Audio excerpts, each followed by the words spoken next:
All right, look at me. I have a shirt on today. I am feeling like an adult. Adults have shirts. But yeah, I needed a little snappy click thing that I've been doing.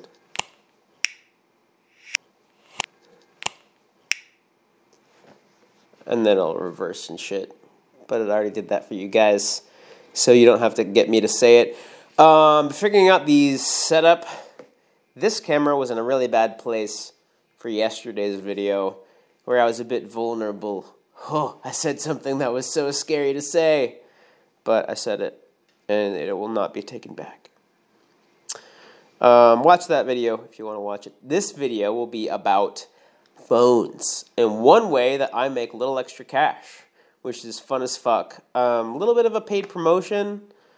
I guess I'm supposed to say there's a paid promotion here, but it's really, like, I'd never suggest anyone spend any money for something that's not worth it. But it's really just me sharing something that's cool. So today, oh, where the fuck is it? It might be in my back pocket. Oh, well, I really didn't prepare for this. I got AirPods Pro yesterday. And I had AirPods. Got AirPods Pro for a really good price, and then I sold my old AirPods. And it all ties into this little extra way that I make money. It's called phone flipping. And sometimes when I tell people about it, they're like, so you buy them and you fix them up and you sell them? And no, it's actually a lot easier. It's like, it's kind of like a pawn shop in a way. Like, you become a pawn shop.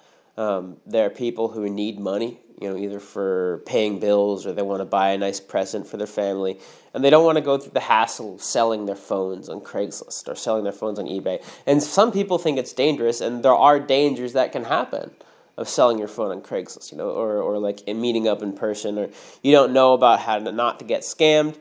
I've been selling phones and buying phones when I was a kid. My dad actually helped me. When I wanted money, he'd be like, okay, you go use my Amazon account, here's the login, and sell some of your old video games or something, or like some books, or like, I have this book I don't need, you go sell it as long as you list it and you ship it out. No, he would drive me to ship it out because I was like a kid. But he would like walk me through how to sell things on eBay and how to sell things on Amazon and how to meet up with people on Craigslist, and he'd walk me through the negotiation process, which was really fucking awesome fatherly thing for him to do. Which, Dad, if you're listening to this, fucking thanks. He probably won't appreciate the language knowing him. When I was a kid, he wouldn't let me say suck because it was too sexual. Like, that sucks. He's like, that's sexual, you can't say that. I'm like, okay, Dad. That was before I even knew what that meant, which is really funny. I didn't know that suck was like a sexual thing you can do because I didn't know about sex. Silly old me. I'm a virgin. Y'all don't believe that for a second. But he helped me do that. And so I always loved phones. I would always campaign to get my parents to buy me a cell phone when they didn't want to. I would be very hard on them until they did. I was good at that. I think a lot of kids and teenagers are good at that, and I was especially good at that. And so it turned out that I just loved changing my phone here and there, and over time, I actually started flipping phones before I learned from this guy. He's in my interviews, David Kosciuszko. People just call him David K because his last name's so fucking confusing. But David K, I learned from him, but before I learned from him, I tried on my own, and it was really hard for me to get phones to flip. Let me actually pick up some phones.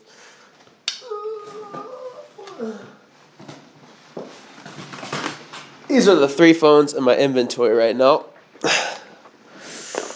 There's a moth. Moth in my house? I didn't say you could be in here. This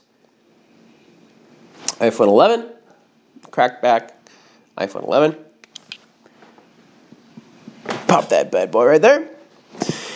iPhone 11 Pro, perfectly fine. You know, it's normal wear and tear scratches.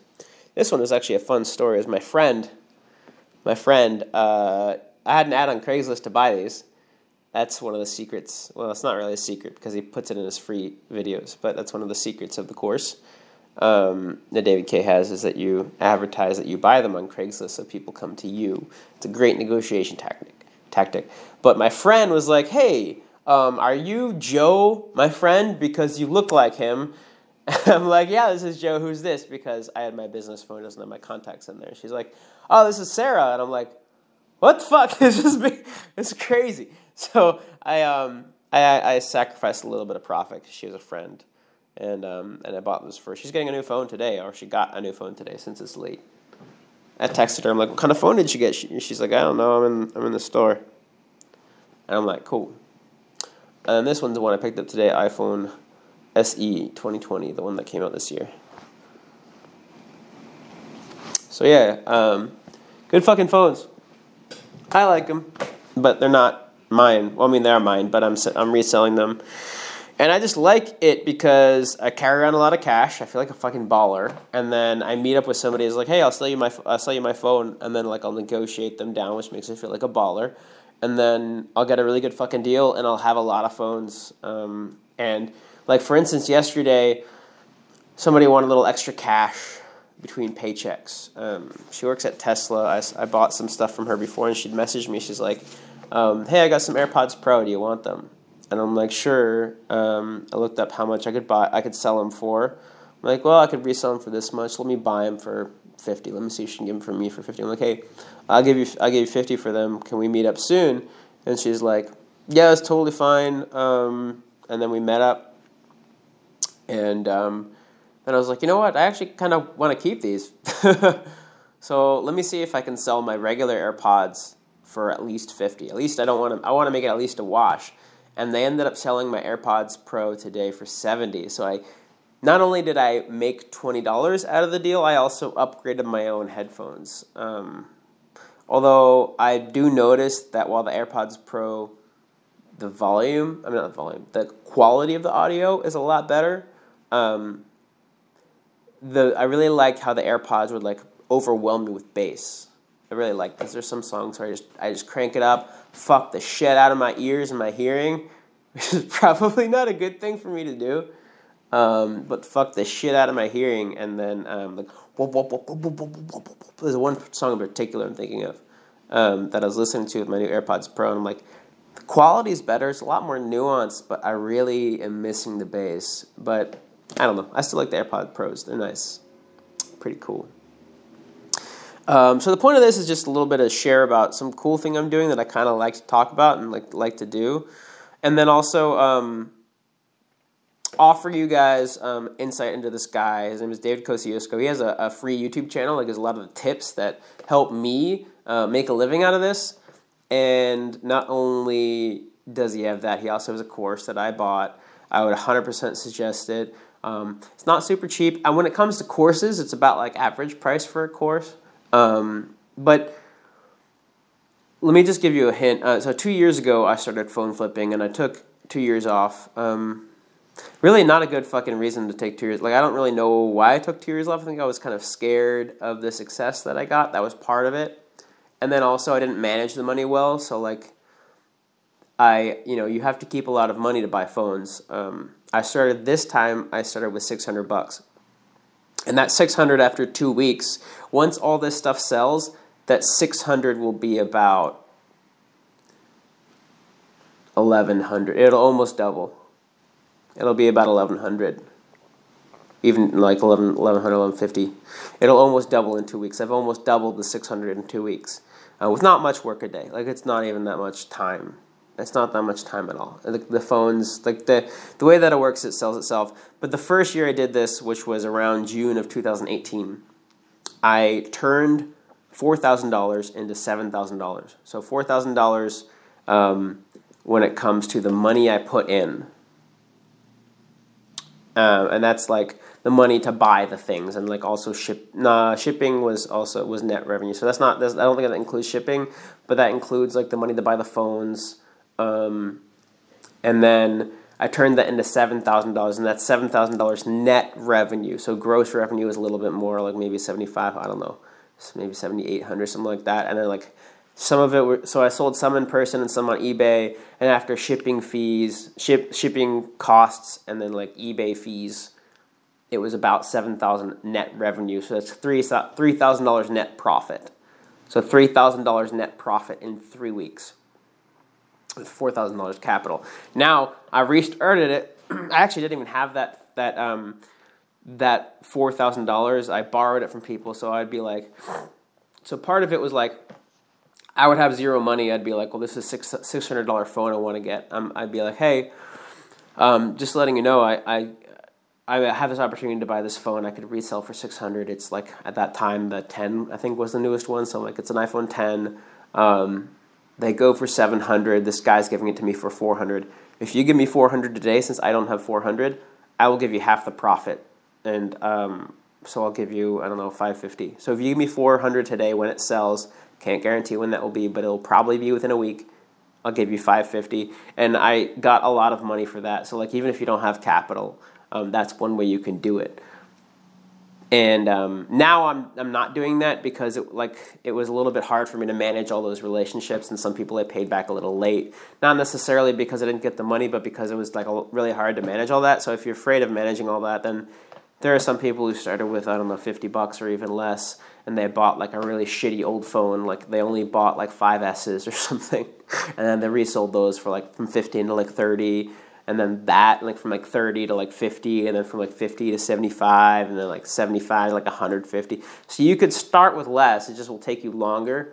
Right now I started with 600, and I'm not taking any investors right now just because it was so hard to keep track of all that. That I'm just flipping it on my own, and I've almost doubled my money in about 2 weeks. I told myself I'm going to get to $1,000 in capital. I skim a little off the top to use for like my own expenses and stuff. You know, like about half of the profits I reinvest, or a little more than half the profits, and then the rest I use for like, you know, my own personal expenses. But I've almost, so by Friday.